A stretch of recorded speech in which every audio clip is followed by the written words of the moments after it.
अजित पवार यांच्या विमान अपघातासंदर्भात विधानसभेत चर्चा व्हायला हवी. लोक विचारतील, विधानसभेत विमान अपघाताचा मुद्दा का उचलला नाही, तर काय उत्तर द्यायचं? आमदार हिरामण खोसकर यांचा सवाल. एकच म्हणणं कार्यकर्ते सगळं, तुम्ही तिथं अधिवेशनात बसून काय केलं?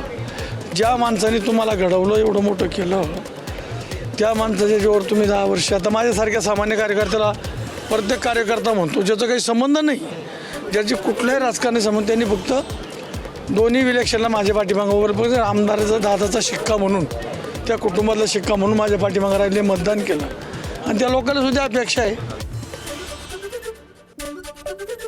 अजित पवारांच्या विमान अपघाताच्या मृत्यूप्रकरणी विधिमंडळात चर्चा का होत नाही? राष्ट्रवादीचे आमदार अमोल मेटकरींचा सवाल. गृहमंत्री आणि सरकारला यावर चर्चा घडवून आणायची नसेल असा संतप्त आरोप अमोल मेटकरींनी केलाय. एक तर ठोस उत्तर सरकारकडे नाही, नेमकं काय झालं, कारण प्रश्न कोणता येऊ शकतो विरोधी पक्षाकडून. दुसरं, ही चर्चा घडून आणायची नाही, मी स्पष्ट सांगतोय. मग एकतर मग काय करू? मग सत्ताधारी आहे तर सत्ताधारी आहे तर मी काय करणार? माझा दोष आहे का त्याच्यामध्ये? रोज चर्चेला येते, रोज चर्चेला येते. सत्ताधारी जरी असतो तर मी सत्तेत अजितदादा पवार यांच्यामुळे आहे, आणि त्या माणसाचं असं झालं असेल तर तो प्रश्न विचारणं माझं नैतिक कर्तव्य आहे. संभाजीनगरमधील पंचायत समिती अध्यक्ष निवडणुकीच्या वेळी राडा. सभापती निवडणुकीत शिवसेनेची शिवसेना आणि भाजपचे कार्यकर्ते आमने-सामने. भाजपनं 3 सदस्य फोडल्याचा अंबादास दानवे यांचा आरोप. दोन्ही पक्षाचे कार्यकर्ते एकमेकांच्या अंगावर धावून गेले.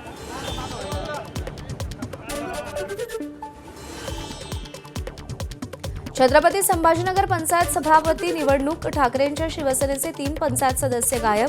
भाजपनं सदस्य पळवल्याचा अंबादास दानवे यांचा आरोप. संभाजीनगर पंचायत समितीची सदस्य संख्या 20, त्यात भाजपचे 7, शिवसेनेचे 6 आणि ठाकरेंच्या शिवसेनेचे 4 सदस्य. रायगड जिल्हा परिषदेवरती अध्यक्षपदाच्या सत्तेत बसण्याची भाजपला खात्री. भाजपनं विजय मेळाव्याची तयारी केली. भाजप राष्ट्रवादीची युती सत्तेत येणार. शिवसेना सत्तेपासून दूर राहण्याची शक्यता.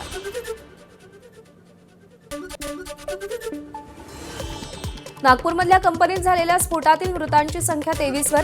काल रुग्णालयात आणखी एका महिला कामगाराचा मृत्यू. स्फोटकं आणि दारुगोळा निर्मिती करणाऱ्या कंपनीमध्ये 1 मार्चला स्फोट झाला होता. 27 वर्षीय महिला कामगार सीमा धुर्वे यांचा मृत्यू.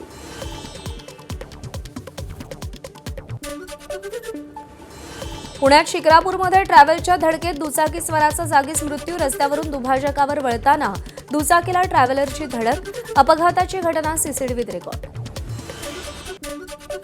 वाशी खाडी पुलावरून तरुणीचा आत्महत्येचा प्रयत्न. प्रियकरानं फोन नंबर ब्लॉक केला म्हणून तरुणीनं वाशी खाडी पुलावरून उडी घेतली. स्थानिक मच्छीमार बांधवांनी तरुणीला वाचवलं. गोकुळ शिरगाव पोलीस ठाण्याच्या प्रभारी सहाय्यक पोलीस निरीक्षकानं 7 लाखांची लाच मागितली. वरिष्ठ अधिकाऱ्यांच्या नावे लाच मागणाऱ्या 2 पोलीस कर्मचाऱ्यांवर लाचलुचपत विभागाची कारवाई. फसवणुकीचा गुन्हा दाखल न करण्यासाठी पैशांची मागणी केली होती. छत्रपती संभाजीनगरात सिटी चौक पोलीस ठाण्याच्या हद्दीत साडी दुकान फोडून तब्बल 2,68,000 रुपयांचा माल पळवला. चोरटा सीसीटीव्ही कॅमेऱ्यात कैद. पोलिसांकडून फुटेजच्या आधारे आरोपीचा शोध सुरू.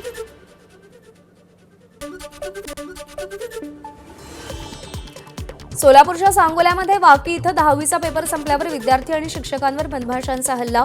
शाळेच्या आवारातील मधमाशांचा मोहोळ अचानक उठल्यानं एकच गोंधळ. गडचिरोलीत कोरची तालुक्यात रंगपंचमीच्या दिवशी 8 वर्षाच्या चिमुकलीवर अत्याचार. मुलीची वैद्यकीय तपासणी केल्यानंतर पोलिसांनी आरोपीला अटक केली.